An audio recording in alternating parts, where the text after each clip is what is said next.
Hello there, my name's Endemics from Sample Tools by CR2. Firstly, let me say thank you very much for purchasing Progressive EDM and welcome along to the video series that's going to accompany the pack.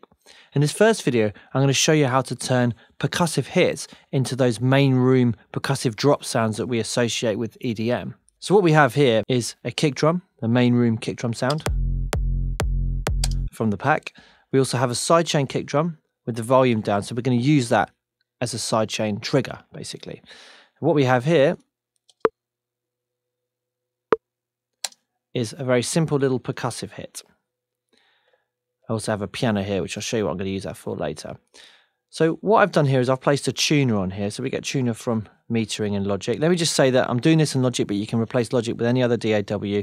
The principles are the same. So I'll just open up this tuner. And what I'm trying to do is work out the pitch of this percussive hit, because a lot of percussive sounds are actually pitched. Let me just solo that. So it's telling us that it's A. See a little bit of variation, but definitely A. I want to confirm that because the tuner's not always right, so I'm going to use the piano to make sure.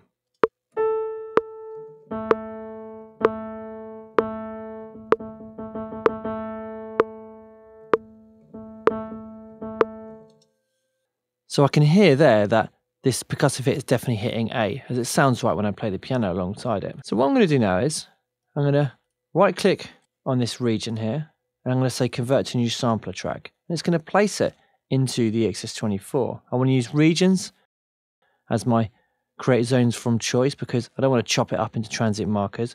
The trigger note range, I want to make sure this left-hand column here is set to A because I know that's the original pitch of the percussive hit. And what it's going to do is now going to place that on the key of A, which means if I actually want to play it, which is going to be important, it's going to be starting from the correct note, or the original pitch is going to be correct, I should say. If I click OK, Logic will do a little bit of work and it will then convert this hit into a sampler instrument. So now what I have is this hit as an EXS24 instrument. I'm going to double click on this EXS24 instrument and I'm going to click on Edit to open up the instrument editor. Now if you don't have Edit on here, it's because your advanced settings are not switched on in Logic. So you need to go into your preferences in order to do that. So what I want to do is make sure this spans the keyboard. So now I can actually play this percussive hit up and down the keyboard. Now at the moment it doesn't sound particularly drop-like. It hasn't got that kind of presence that we need for it to be really a sound we can use at the drop. So I'm going to start to achieve that. First thing I'm going to do is I'm just going to place an EQ in there and I'm going to take away any very low frequencies, which there aren't really any, but I'm going to do it anyway just to make sure.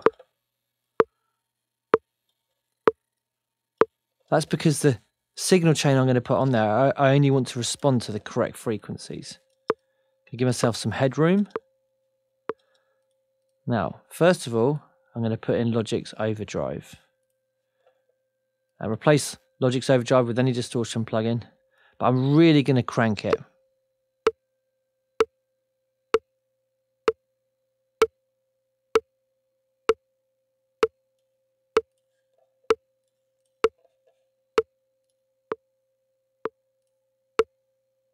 So you can hear that's making a huge difference and really giving it a lot of presence, a lot of extra harmonics, a lot of extra punch. Next thing I'm going to use an EQ and I'm going to pick out some frequencies again to make this push out more and have more presence.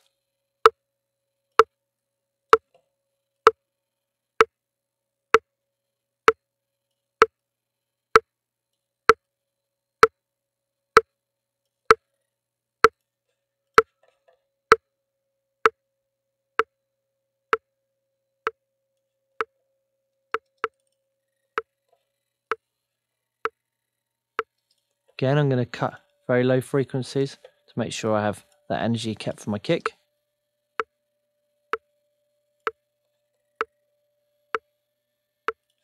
Okay, that'll do for now. So within our pack, in our song starters folder, we have all these nice WAV files here, but we also have the MIDI that comes with them. So I'm going to delete this file which came with the percussive hit, just playing that one single hit. And I'm going to take the drop MIDI from Folks, which is an F, and I'm going to place it on the track. Now, because I put the percussive hit on A, which was the original pitch, this is now going to play back correctly. Let me get my loop going a bit longer.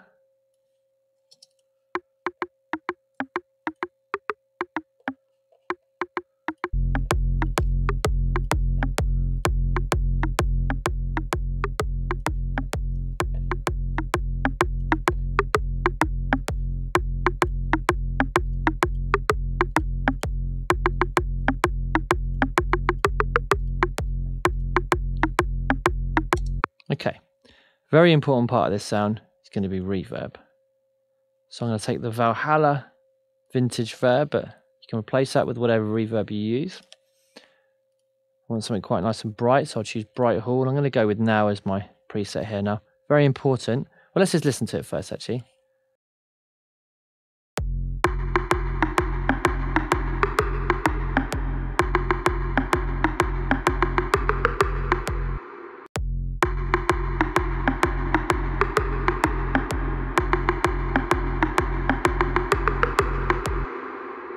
Just increased the decay and also brought in some of the high frequencies there. It was cutting them a little bit too low. Now with the pre-delay, if I set this to in time with my track, if you're not sure how to work that out, you can do so using this music calculator website. So if I go into delay timing and I put in 128, I can now change the divisions and see what that means in time. Quicker if I actually put it in directly. So it's 58 milliseconds for a 30-second beat. So I can actually place my sound, got that wrong at 56, 58 milliseconds behind the pluck. So the reverb actually comes in 58 milliseconds after. And that allows me to actually create a rhythmic effect with the reverb.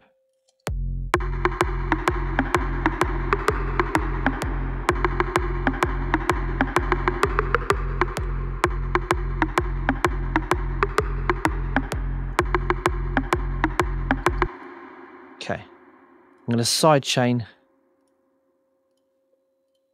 my little percussive sound.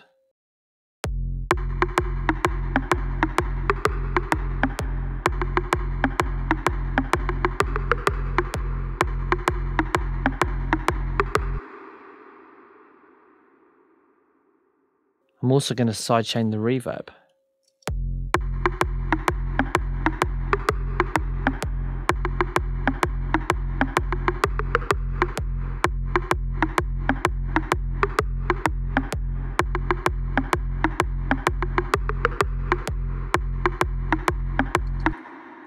I'm also going to EQ the reverb. Take out the low frequencies.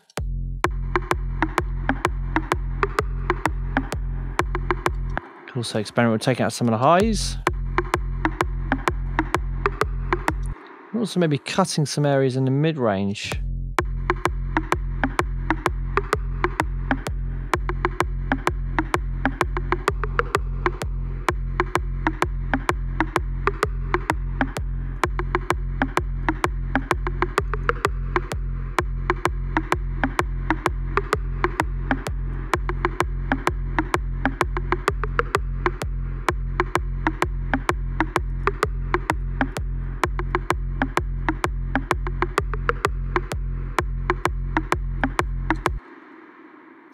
Okay, I feel like this is a little bit too low, so I'm actually going to try transposing this part upwards.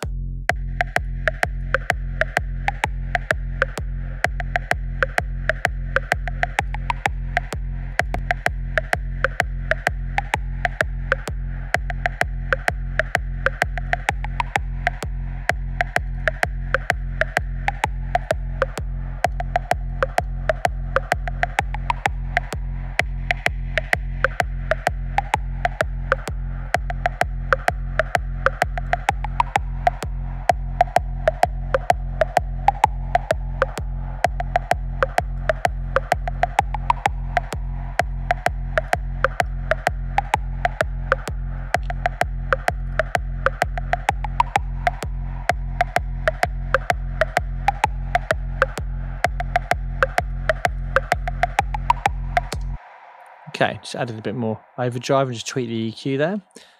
So I'm going to put in my filter on here in the XS24 and also add some drive to that, a bit of extra distortion.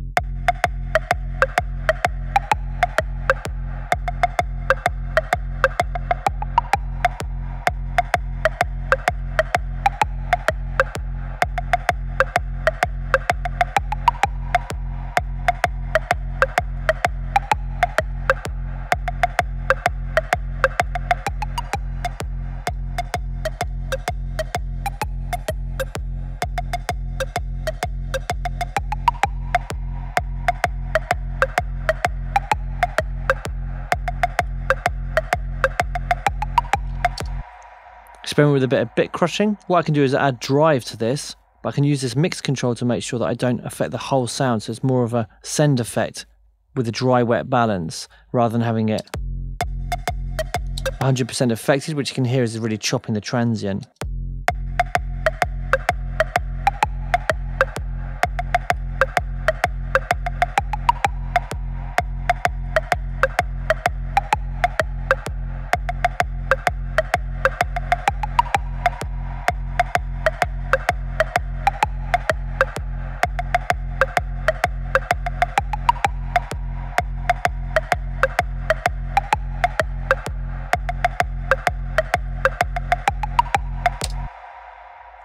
And there we have the basis of a EDM style percussive drop sound. So you can experiment now with layering that with extra sounds, so you just don't have that on its own, you could add something else on top of it.